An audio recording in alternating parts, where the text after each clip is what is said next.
écrit sur les étiquettes. On a fait la comparaison avec 4 vaccins ordinaires qui n'ont rien à voir. Et on a compris que les éléments en suspension dans ces solutions n'ont pas à être là. Ou alors ça ne s'appelle pas un vaccin. Je vous garantis qu'il nous suffit d'une seule goutte de sang pour savoir si une personne a été injectée ou pas. Libre à vous de consulter gratuitement la publication qui va suivre.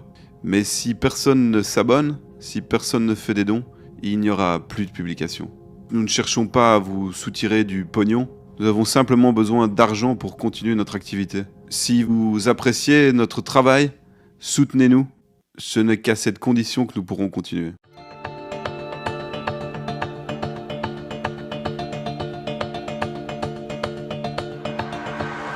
Nous sommes au Press Club, au centre de Bruxelles, près des institutions européennes, nos chères institutions européennes, avec Sébastien et Guillaume, réalisateurs de Next Dose.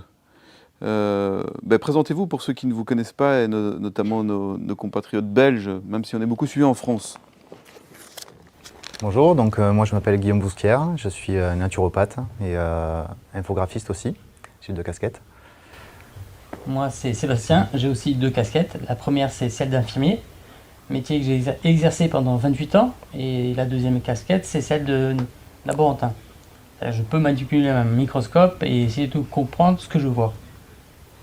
Donc le Covid est arrivé en France, sur la planète entière en 2020. Qu'est-ce qui s'est passé pour vous? On sait que le gouvernement a été particulièrement violent avec les soignants, puisque ceux qui ne se vaccinaient pas ont été interdits à partir de septembre 2021, je pense, d'exercer. Le 14. Ça a été mon cas. Donc moi, j'ai perdu mon emploi, j'ai perdu ma patientèle et j'étais obligé de vendre ma maison pour survivre. Et comme j'ai un petit côté un peu belliqueux, j'ai pris le contre-pied et j'ai décidé de faire tout ça un outil. Donc avec Guillaume, on a décidé d'acheter un microscope pour comprendre ce qui se passait dans les injections, ce qu'on a fait. Et donc vous êtes, vous avez voyagé un peu dans la France pour récolter des prises de sang Non, en fait, déjà on a commencé par observer les solutions pures, telles quelles. Déjà ça a montré des choses surprenantes, pour pas dire inquiétantes. Et puis ensuite on a effectivement appliqué ça à du sang. Donc il y a un modèle in vitro, on a mis la solution en présence de sang, de gens non vaccinés. Et puis on a compris ce qui se passait.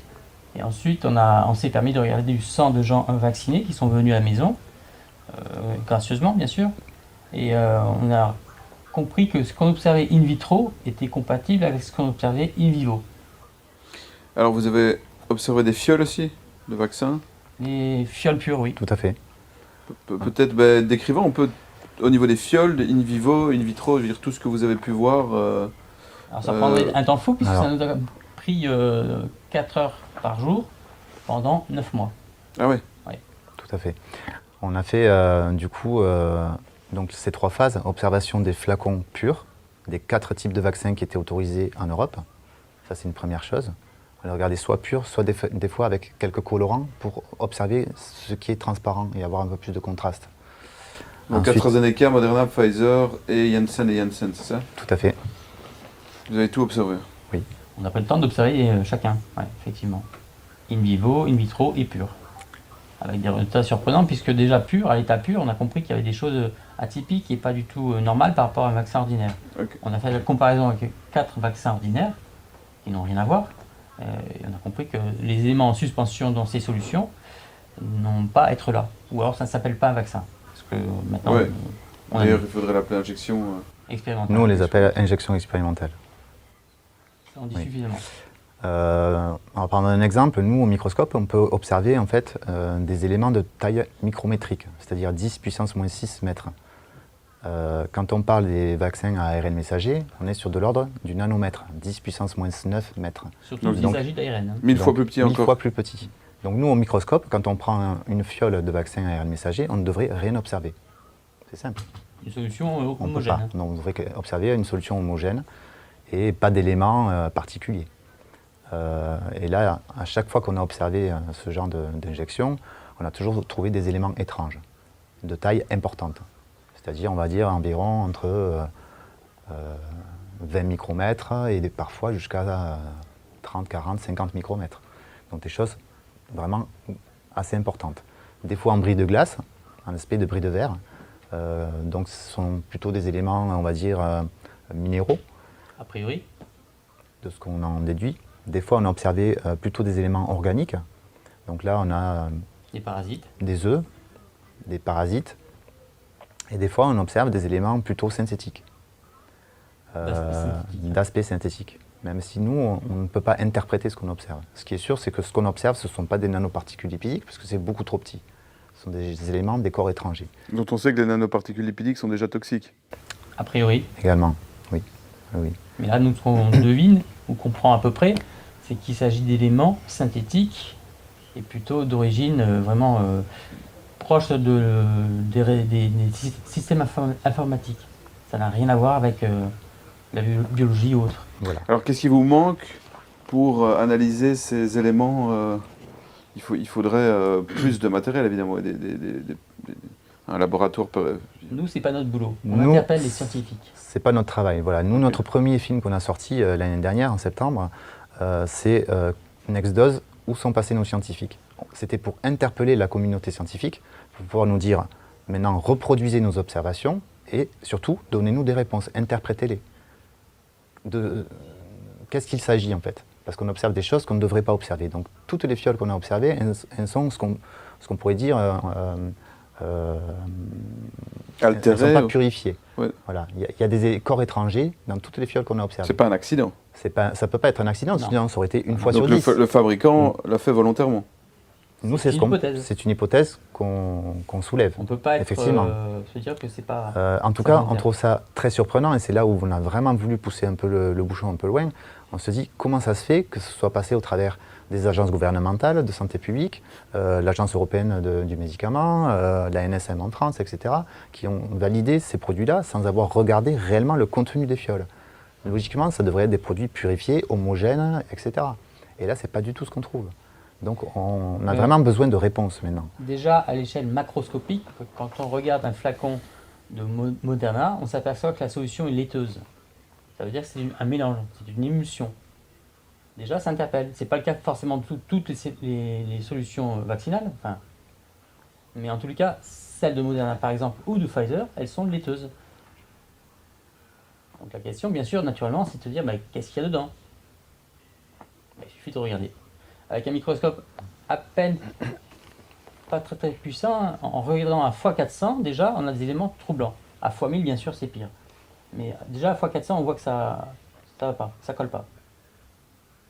Donc la première étape, c'était d'observer les vaccins purs.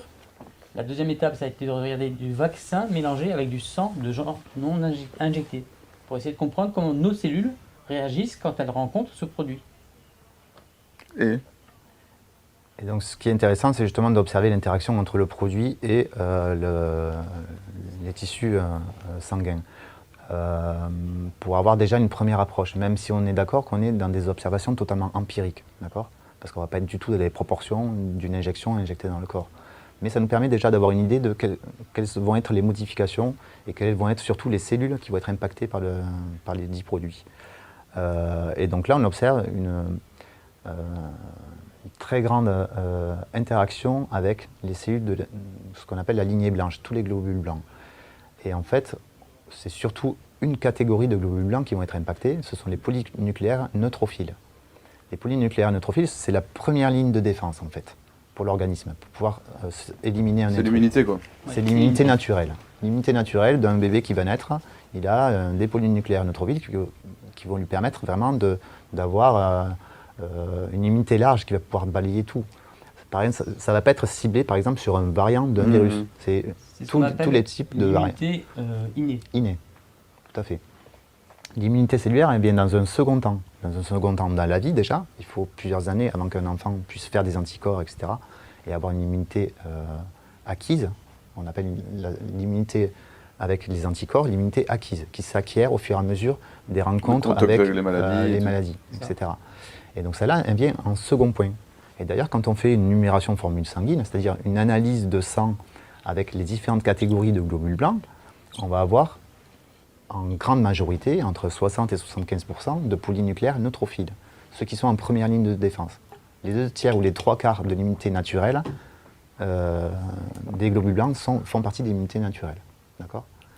Donc ça c'est vraiment très important à comprendre, c'est que le produit appelé vaccin Covid va cibler les cellules de l'immunité naturelle. Et ça, vous Alors que l'avez si vous on- l'avez constaté. Vous Alors l'avez que vu. si on l'a veut- fait et on l'a filmé. Alors que si on voudrait faire des anticorps, il faudrait que ça cible les lymphocytes pour pouvoir faire des anticorps. D'accord? Donc là, il y a déjà quelque chose qu'on ne comprend pas, rien qu'au niveau du mode opératoire, Donc du fonctionnement. cet élément filmé serait concordant, en tout cas prouverait pourquoi les gens maintenant sont plus malades, Oui. vaccinés. Oui, oui. Vous avez Tout à là fait. une Ça donne une- dégradation du système immunitaire. Et en Ce plus, qu'avait dit Montagnier, ce qu'ont dit d'autres. Oui. on tombe bien avec un syndrome immunodéficient acquis par vaccination. Ce qui est important à comprendre, c'est qu'en fait, au niveau de ces fameux globules blancs qui sont touchés, on observe de sérieuses déformations. Donc, on a vraiment quelque chose qui est, pour nous, délétère, au sens où, visuellement, on voit qu'il y a des déformations des globules blancs et qu'il y a même des fusions de globules blancs. Et ça, c'est ce qui nous a le plus interpellé, c'est que dans la nature, ça n'existe jamais. Une cellule se divise et fait deux cellules identiques. Elles ne fusionnent jamais ensemble pour faire une nouvelle masse. Ça s'appelle un syncytium. Ça s'appelle un syncytium. Quand les cellules se Et- regroupent comme ça et fusionnent, Et ça, c'est pas naturel. Et qu'est-ce que ça peut provoquer? bah, des cellules qui se regroupent et qui déjà ont moins bien travaillé ensemble, c'est sûr, ça ne sera pas performant. Le système immunitaire est rabaissé. Le gros problème, c'est qu'on se retrouve du coup avec une masse cellulaire beaucoup plus grosse que la normale. Donc déjà, ça va être beaucoup plus difficile pour circuler dans le corps. Et en plus, on va se retrouver avec cette masse qui aura plusieurs noyaux. On se D'accord. retrouve avec des cellules, des gigacellules. On a avec, trouvé des gigacellules. parfois, 35 noyaux ensemble, dans une même cellule. Et ça, on l'a filmé. On a réussi à Donc filmer une la même fusion. membrane Dans Oui. une même membrane. avec 35 Oui. noyaux. Voilà. C'est ça. Et ça, 35 fois 23 paires de chromosomes. et ça, c'est parfaitement anormal. Donc on peut suspecter derrière que ça peut être générateur de cancer, par exemple, ou autre. En tout cas, c'est quelque chose qui est délétère pour le corps. Et en tout cas, l'immunité des polynucléaires neutrophiles ne peut plus être efficace avec ce genre de cellules. Ça, on vous parle de ça in vitro. On l'a observé in vitro. Donc après, on a voulu savoir ce que ça faisait chez les patients qui avaient été Parce que injectés. les patients sont Parce que aussi les porteurs patients- de syncytium. Voilà. Malheureusement, oui. Et là, aujourd'hui, on peut confirmer que oui, il y a une bonne partie des personnes qui ont été injectées qui aussi ont des fusions cellulaires dans leur corps. Donc, Et- ça nous pose vraiment de sérieuses questions en se disant qu'est-ce que ça va donner dans le temps. Parce à court terme, on voit déjà les premiers effets indésirables qui sont parfois très graves, hein, ça peut aller jusqu'à la mort. À moyen terme, on commence à voir des choses un petit peu spectaculaires comme des turbocancers ou des maladies auto-immunes chez des enfants de plus en plus jeunes, ce qu'on n'observait pas du tout avant. Donc on se dit qu'est-ce que ça va engendrer dans le temps. Oui. On pense aux maladies auto-immunes comme Parkinson, Alzheimer. Disons qu'on ne peut pas demander à l'organisme de fabriquer l'antigène, la protéine spike, et en même temps les anticorps. Ça, c'est pas de l'immunothérapie, ça. Je sais pas quoi, je sais pas ce que c'est, mais c'est le fameux en même temps. Très cher à notre président. Mais en même temps, on peut pas faire. Dans le corps humain, on peut pas faire ça. En fait, il y a un gros problème parce qu'on injecte un produit qui est expérimental sur lequel on va demander donc du coup à des cellules immunitaires de synthétiser la protéine spike, mais pendant combien de temps? On n'en a aucune idée. Oui.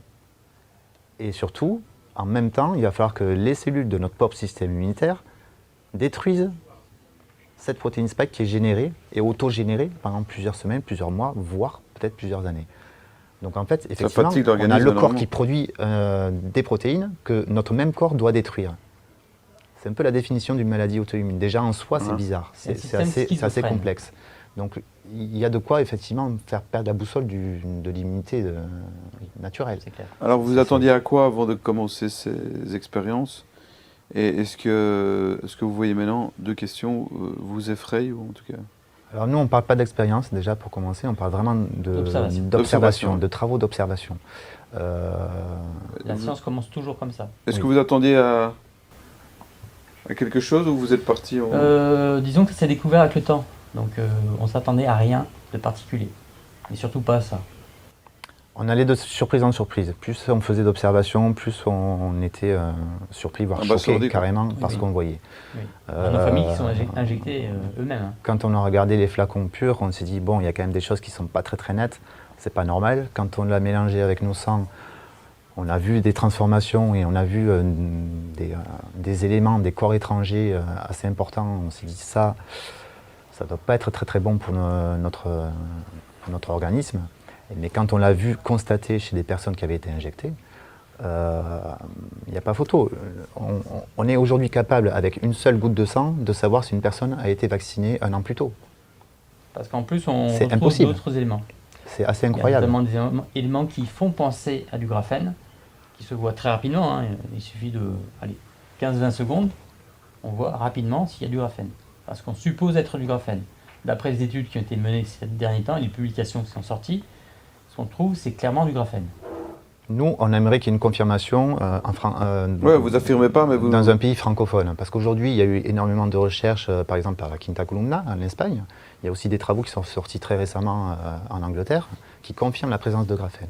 On aimerait qu'il y ait au moins des laboratoires indépendants et des personnes qui ont les outils, des universitaires ou autres, qui fassent le travail, qui utilisent une spectrométrie Raman pour qualifier si effectivement on est en présence de ce type de produit. Alors qu'en est-il des médecins, des scientifiques qui ont critiqué le discours officiel gouvernemental du Covid? Est-ce que eux réagissent à vos demandes? Je pense au Raoul, Perron, Orion Code. Monsieur Perron, on l'a interpellé. Je crois que la diffusion de la vidéo était assez bonne. Mais malheureusement, il n'a pas donné suite. On le regrette, hein. C'est dommage parce que c'est quelqu'un de valeur et qui pourrait nous aider grandement. Pour lui, ça le dépasse un peu. Il nous a dit que ce n'était pas son domaine de compétence. Nous, on aimerait qu'il utilise son réseau pour nous aider justement à faire ce travail d'interprétation. Parce que clairement, on peut affirmer, nous en tout cas, on peut affirmer que ce qu'on trouve dans les flacons, ce n'est pas ce qui est affiché sur l'étiquette. Il y a autre chose en plus. Et ça, on a vraiment besoin de personnes maintenant qui soient du milieu scientifique, qui fassent le travail et qui exposent les faits, la vérité. On a besoin de vérité. Et Alexandra Orion Code, on sait qu'elle était très proche de Montagnier. Oui. Que dès le départ, elle l'a soutenu, et puis on l'a vu aussi à son enterrement. Et lui disait que c'était que le vaccin allait provoquer un syndrome d'immunodéficience acquise. Tout à fait. On la sent beaucoup plus réservée. Est-ce que vous l'avez contactée? On l'a Elle nous a contacté indirectement. Elle nous a contacté en fait elle-même sur un canal, un réseau social. Ça nous a permis, ces échanges-là, de lui montrer nos travaux. Et puis, on lui a demandé un petit peu son avis, son retour. Et le seul commentaire qu'elle nous avait fait jusqu'à présent, c'était magnifique. Elle a trouvé nos vidéos magnifiques. Alors c'est dommage, hein, Alexandra, je pense qu'elle a des qualités qu'on pourrait on moins aimerait changer plus que ça. On aimerait avoir un peu plus d'échanges en fait, sur nos travaux. On a travaillé un petit peu avec Anne-Marie Him, qui nous a épaulé en quelque sorte, mais le travail est fini et puis de toute façon maintenant on voudrait passer à autre chose et interpeller encore plus de scientifiques. Après nous il faut savoir que depuis quasiment un an maintenant, hein, parce que oui, un an, c'était l'été dernier, on a envoyé nos premières vidéos en fait, sur clé USB à plein de personnalités, que ce soit des hommes politiques, que ce soit des journalistes, Raoult que ce soit aussi. Raoult aussi. Le professeur Raoult a reçu notre livre il y a à peu près un mois, voire peut-être 2. On aimerait qu'il y ait au moins un commentaire bien reçu, nous porterons attention à vos travaux, et puis voilà. Qu'il y ait au moins une réponse, un retour. Aujourd'hui, de toutes les personnalités qu'on a contactées, on a eu une seule réponse, un seul retour, c'était Virginie Joron, Députée députée au Parlement européen. Qui nous a envoyé un courrier. Et elle nous a fait une lettre en disant que nos travaux étaient édifiants et qu'elle en ferait bon usage. Bon, maintenant, ça commence à faire plusieurs mois. On aimerait qu'il y ait d'autres personnes qui aussi s'approprient nos travaux et les partagent et essayent de creuser, en fait. Ça veut dire qu'on pourrait toucher à quelque chose d'encore plus tabou que ce que déjà Orion Code, Perron avait révélé, quoi. Oui. Ça s'appelle une poupée russe, un secret dans un secret qui est dans un secret. C'est le symbole de notre livre, la poupée russe. Ouais. C'est ce que, en fait, voilà, nous avons sorti ces deux films documentaires l'année dernière et au mois de juin cette année, nous avons sorti ce livre-là, Covid-19, la vie de deux soignants bien emmerdants. C'est bien emmerdant pour tout le monde, en fait, c'est aussi un petit clin d'œil à notre cher président. Qui voulait emmerder Emmerder notamment se permet un les droit de non-vaccinés. réponse. Et qui, après la salle, n'est pas vacciné. Hein. Oui, Tout à fait. bien sûr. Il y a des preuves de ça maintenant. On sait qu'il On a. aimerait avoir Pas de des preuve. preuves, nous on n'a aucune preuve. Parce que ça serait. Après, on a 2-3 idées hein, pour avoir les preuves. Pour nous, je vous garantis qu'il nous suffit d'une seule goutte de sang pour savoir si une personne a été injectée ou pas. Même sans la goutte de sang, on peut avoir une idée assez précise, puisqu'on a trouvé dans ces flacons, via le CNRS, qui nous a un peu épaulé, on a trouvé ni plus ni moins que des micropuces. Voilà. Ça pourrait être fortement probable que ça soit des micropuces, qui sont communicantes. On observe effectivement de la microtechnologie. On ne parle pas de nanotechnologie parce qu'on est sur de l'ordre du micromètre. Et ça, comment vous arrivez à déterminer que c'est des micropuces? Ça se voit comment? Il y a des... On les voit déjà au microscope. Bon, là, il faut monter à x1000. Et puis en plus, après, on a été épaulé, je vous dis, par une équipe qui a un petit peu travaillé sur ce sujet. On a échangé des fioles. Et alors, à leur grande surprise, ils nous ont appelé de suite pour nous dire mais qu'est-ce que vous nous avez envoyé? Ils étaient surpris. Ils ont des outils beaucoup plus puissants que nous. Au CNRS. Oui. Oui. On ne peut pas forcément trop en parler, mais effectivement, on ne Voilà. peut pas trop aller plus loin. Mais effectivement, ces personnes-là ont fait les observations des 10 produits et puis nous ont appelés dans l'heure qui ont suivi en nous Ouais, disant qu'ils étaient estomaqués, quoi. c'est notre domaine de compétence, ce que vous nous avez envoyé là, c'est de la microtechnologie, clairement.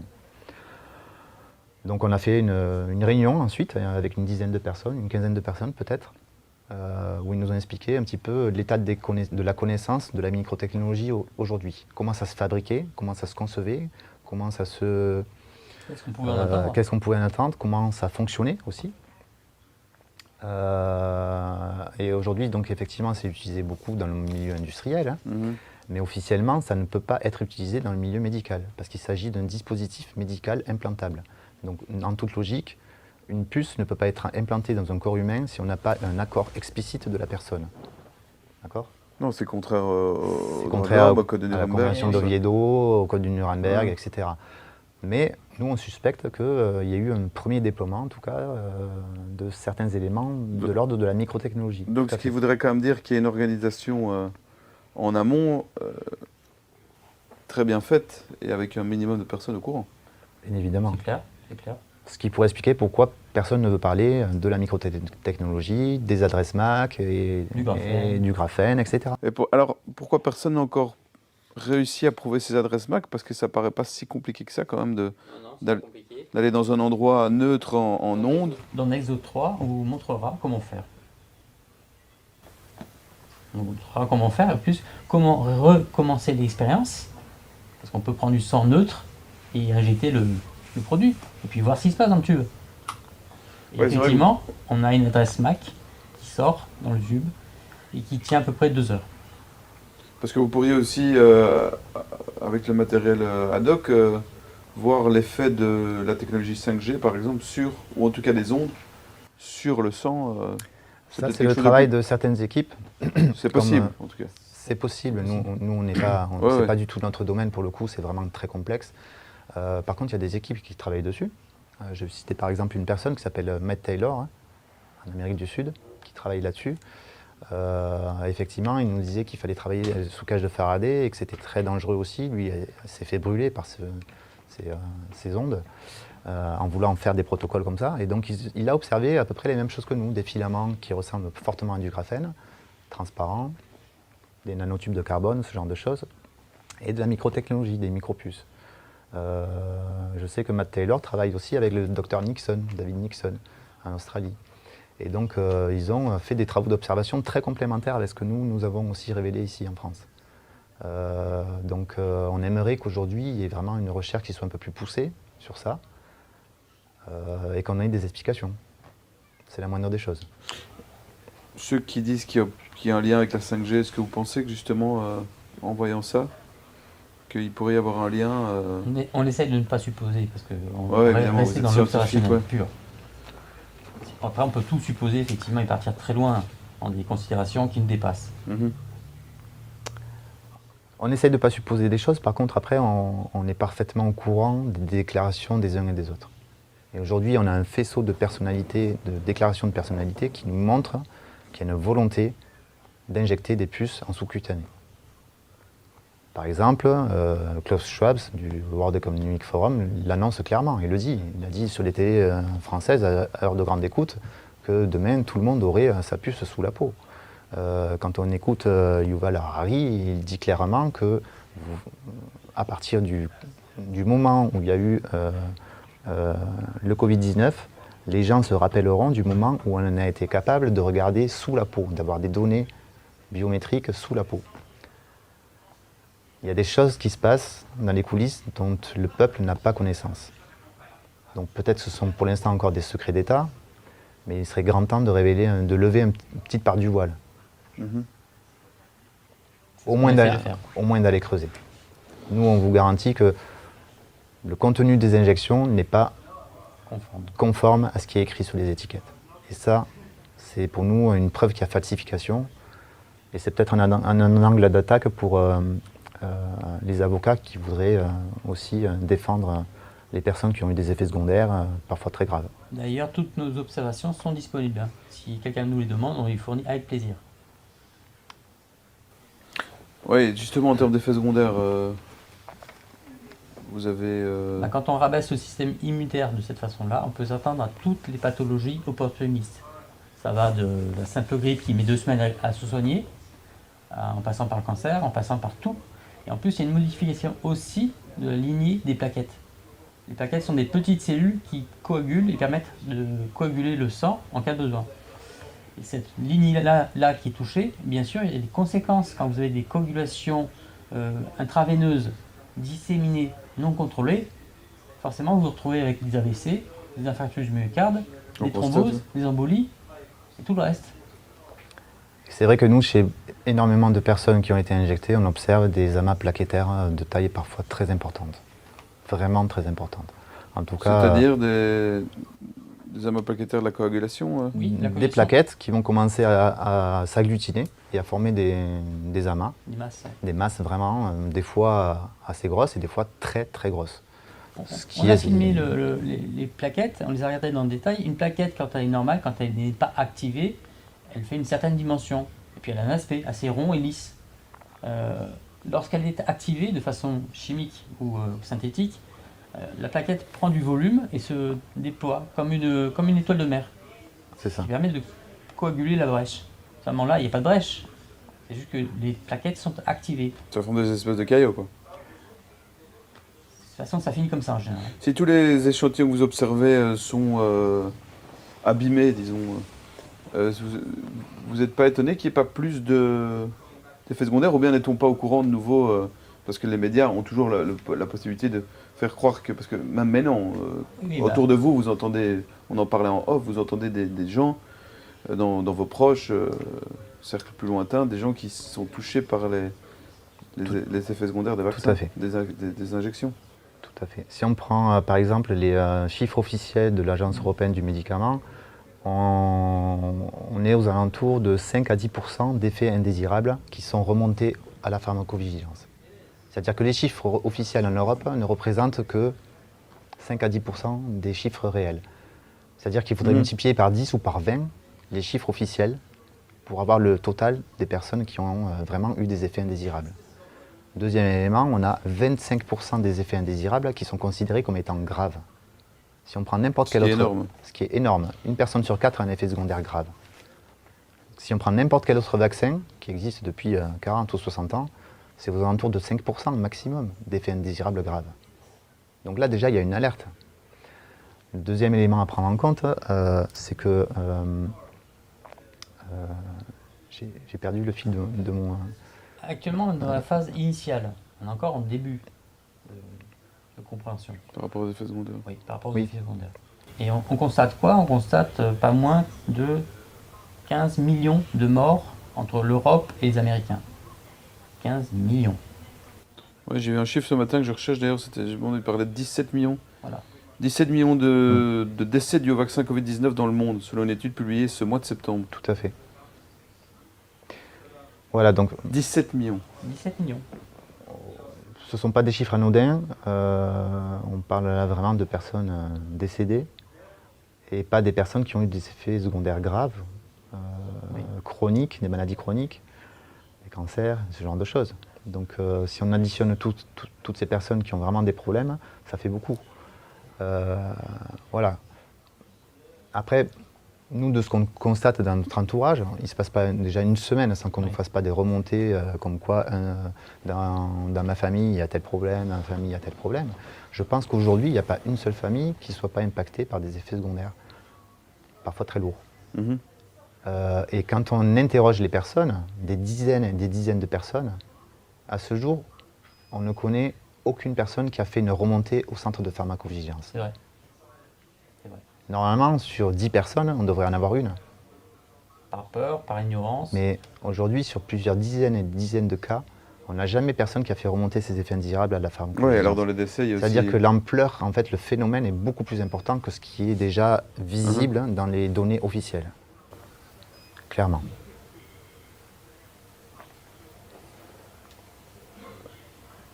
On peut se demander aussi comment, si c'est un plan mondial orchestré par une très petite minorité, on se demande comment, s'ils ont tellement été forts pour le faire, comment on pourrait le révéler. Est-ce que... Alors, soit ils ont été très forts pour le faire, soit on a été Soit- très faibles pour ça avoir. C'est ça aussi, les deux ensemble peut-être, ouais. Ils ont peut-être commis des erreurs aussi. Ils Bien en sûr. remettront aux autres. Bien sûr qu'ils ont commis des erreurs. Mais globalement, leur plan est plutôt bien ficelé. Mhm. En fait, ce qui a fonctionné le plus, c'est d'instaurer une peur énorme dans la population, dans les différentes populations de tous les pays d'ailleurs, en simultané. Alors que finalement, au début, il n'y avait pas tant de problèmes que ça. On nous a montré une situation comme des gens qui tombaient dans la rue en Chine. Et au final, moi en France, j'ai jamais vu quelqu'un tomber dans la rue. Je pense que c'est pareil en Belgique et ailleurs. On n'a pas vu des gens qui tombaient au bureau tout soudainement comme ça. Le Covid n'a pas été initiateur de ces phénomènes-là de mort subite. Par contre, depuis le début des injections, on observe ce genre de phénomène. Des morts soudaines maintenant. C'est troublant. Ouais, des morts subites d'ailleurs. Hein, on Des morts parle subites, Oui, tout mort à fait. subite. aussi. À des âges... À des âges des fois parfois très trentaine, tôt. quarantaine, ouais. En faisant ses lacets, en mangeant du fromage. Donc déjà, le narratif a été vraiment très anxiogène pour la population. Ce qui a du coup, derrière, engendré quelque part une soumission des peuples et une attente de solution. Donc effectivement, le vaccin, quand il est arrivé, c'était un petit peu la solution magique, la solution miracle. Et on se rend très vite compte, nous on s'est très vite rendu compte, que ce n'était pas une solution miracle, Non, malheureusement. Et c'est même une solution délétère. Oui, et ça on l'a compris rapidement parce que déjà on a une suspicion au départ, mais quand mes propres patients ont reçu leur injection faite au centre vaccinal, ben voilà, j'en ai quand même 3 qui sont partis dans les 4 mois. Et toujours de la même façon d'ailleurs, avec des troubles neurologiques qu'ils n'avaient pas, avec une perte d'appétit, etc. Donc une perte d'autonomie, et puis finalement, oxygène, perfusion, et puis... Intubés. Non, à domicile on n'intube pas. Ok. Mais voilà, comme ils avaient 90 ans ou parfois moins, 65 ans, ils sont maintenus à domicile et puis jusqu'à ce qu'ils partent. Ce qui est vraiment surprenant, c'est que pendant un an de coronavirus, de pandémie, Sébastien, avec sa patientèle qui était plutôt âgée, voire très âgée, il n'y a eu aucun problème majeur de santé. Juste en faisant vitamine D, vitamine C et zinc. Et dès qu'il est arrivé le moment des injections, en quelques semaines et en quelques mois, il y a eu déjà des dégâts graves. Donc, J'ai eu beau leur expliquer que ce n'était pas logique de faire à notre organisme des anticorps et des antigènes en même temps, complètement illogique. J'ai beau expliquer ce que je voulais, ça ne marchait pas. Je n'ai pas compris pourquoi d'ailleurs, mais la plupart des gens n'ont pas écouté. Il faut dire que le médecin revenait systématiquement en amont de ce que je faisais pour rappeler que c'était important de se faire vacciner. Bon. Le médecin a une vraie parole, il a une vraie implication dans cette histoire. Médecin, pharmacien et même mes collègues qui ont fait la bêtise, je pense, d'injecter ce produit expérimental. Et qui sont souvent injectés eux-mêmes aussi. Oui. C'est ce qui les protège un peu. Au moins ça montre qu'ils étaient vraiment naïfs. Mais il y a des codes de conduite en soins infirmiers et autres qui normalement auraient dû permettre d'éviter cette bêtise. Vous avez subi des menaces ou vous subissez des menaces? pas ce jour, non. Non, aucunement. On est Bon. peut-être aussi invisibilisé, Pas pas assez trop connu. exposé, pas trop connu. Ce qui fait que quelque part, bon, en tout cas aujourd'hui, tout va bien. En tout cas, votre objectif, c'est pas de dénoncer une vérité, mais d'observer et de dire tiens, il y a des choses C'est bizarres. ça. Et puis accessoirement, si on comprend qu'il se passe vraiment quelque chose de sérieux, on a le droit de porter plainte. Attraper le Covid après une C'est injection, un effet secondaire. c'est déjà un C'est effet pas secondaire. Ouais, et ça, personne n'a fait remonter à la pharmacovigilance, ou très peu de gens. Bah, Non, non. très peu de gens. Par Ils, contre, ils disent en rigolant tiens, j'ai c'est fait le traçable. Covid. Oui, mais c'est traçable déjà. Ils connaissent leur date d'injection, ils connaissent leur date de déclaration Covid. Vous avez déjà les preuves matérielles et administratives qu'il y a un truc qui ne va pas. Pour nous, c'est important que les personnes fassent remonter leur effet secondaire, leur effet indésirable à la pharmacovigilance. C'est vraiment une C'est priorité. primordial. C'est un premier pas, c'est la reconnaissance des troubles. Ce n'est pas aux médecins à faire l'imputabilité d'un effet indésirable à un vaccin ou un médicament. C'est le centre de pharmacovigilance qui va faire une étude approfondie en fonction des antécédents du patient, en fonction de tous les traitements qu'il a pu avoir, etc. Donc, en fait, ça se fait dans un second temps. Le médecin n'en a pas à dire non, mais moi je ne crois pas que ce soit lié au vaccin, donc on ne fait pas la pharmacovigilance. Non. Il est normalement obligatoire de déclarer un effet indésirable suite à un traitement, quel qu'il soit. Si le médecin traitant ne veut pas le faire, le patient lui-même peut le faire. Nous, on incite vraiment le patient à d'abord demander son médecin traitant, et puis sinon, s'il y a une fin de non-recevoir, de se tourner via des associations qui vont pouvoir les aider à faire ce remontée d'effets indésirables. Il y a un site internet qui s'appelle aprèslevaccin.fr qui va permettre de recenser toutes les associations qui peuvent aider dans ce sens. Ça, c'est le premier point, déclarer les effets secondaires. Le deuxième point, c'est de pouvoir demander derrière une indemnisation, éventuellement. Et ça se fera mieux Ça si se on est fait plusieurs. dans un second temps. Aujourd'hui, en France, il y a par exemple à peu près 2000 cas, 2000 personnes qui ont fait une demande d'indemnisation suite à effet secondaire. Et il y a moins de 300 personnes qui ont été indemnisées. Bon, il y a très peu de personnes effectivement qui ont fait les démarches. Ça, c'est la deuxième étape. La troisième étape, c'est de porter plainte. De porter plainte pour empoisonnement ou pour, en tout cas, tromperie sur le produit, sur les effets, sur la sûreté, voilà. Et ça, c'est important aussi. Et ça doit se faire en groupe. C'est fondamental. Pour la grippe H1N1, par exemple, il a fallu un peu plus de 1000 cas de narcolepsie pour que la justice dise on arrête tout. D'accord ? Donc il faut qu'il y ait... Le problème avec les effets secondaires avec les vaccins Covid, c'est qu'ils sont très variés, très disparates. Oui. Donc c'est très complexe.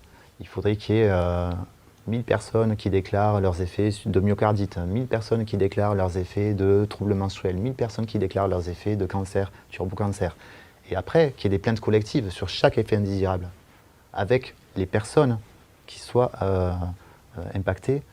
Et là, les tribunaux auront vraiment un faisceau de causalité qui sera plus important pour pouvoir vraiment avoir une efficacité derrière. Et puis vous préparez un Exos 3, si j'ai bien compris. C'est ça, on clôture le débat, parce qu'on ne fera pas de 4, je ne pense pas. Mais avec le 3, on va montrer déjà les fusions cellulaires, on va montrer tout ça. Et puis on va surtout montrer comment on peut obtenir certaines choses surprenantes quand on met du sang non vacciné dans un tube et qu'on y ajoute le dit vaccin. Et on voit ce qui se passe de façon physique. Donc c'est pas inintéressant, c'est une expérience bien sûr, ça vaut ce que ça vaut. On l'a reproduit déjà 2 fois, on a eu 2 fois le même résultat. Donc c'est pas rien, ça mérite réflexion. Et ça correspond à ce qu'on supposait dès le départ. Et vous avez jamais eu l'occasion de montrer en direct à un scientifique, un médecin, vos résultats parce qu'il y a une forme d'autocensure aussi, ils sont souvent eux-mêmes vaccinés, leur famille, donc ils ne regardent même pas, mais quelqu'un qui était dubitatif ou bien même était opposé, qui a vu ça et que c'est ouf.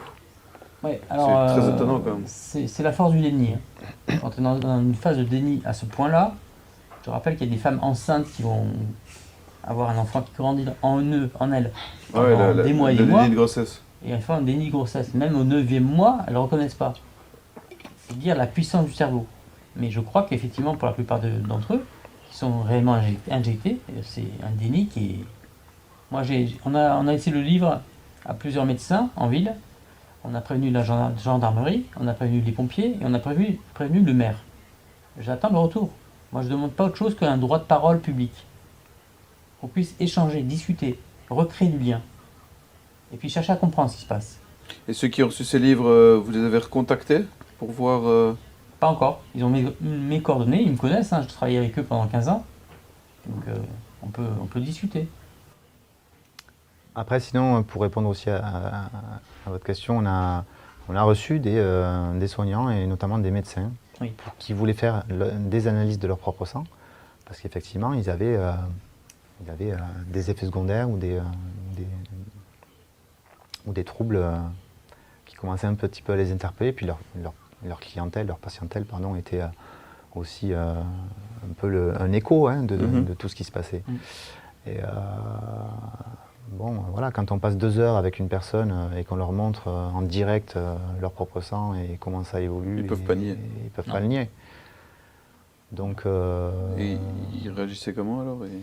Effrayés La plupart du temps, c'est le mutisme. Ils se taisent. Il y a un blanc, il y a une forme de sidération, de stupeur, dans un premier temps. Mais les gens qui font la démarche, après, ont quand même envie d'approfondir, d'aller plus loin. Parfois. Et c'est un premier pas. Pas chez tous, bien sûr. Mais c'est pas, il faut du temps. De toute façon. Il faut du temps de maturation. C'est un processus de deuil, c'est toujours un peu long. Et là, ils sont dans un processus de deuil. Ils perdent quelque chose. D'eux-mêmes en plus, ouais. Pardon? D'eux-mêmes. D'eux-mêmes. Et c'est toujours long. Le deuil d'une personne, il faut 1 an minimum. Donc eux, c'est la perte de quelque chose qui est lourd, c'est leur santé. Ouais, avec l'angoisse de peut-être mourir précocement. Donc c'est énorme. Bien sûr. Ça. Alors ils nous donnent tous des solutions. Nous, les solutions, on n'en a pas. Et puis on n'est pas là pour ça. On est là pour montrer, c'est tout. Merci beaucoup, Sébastien, Guillaume. Merci bien. À bientôt. Merci à vous. Au plaisir, merci.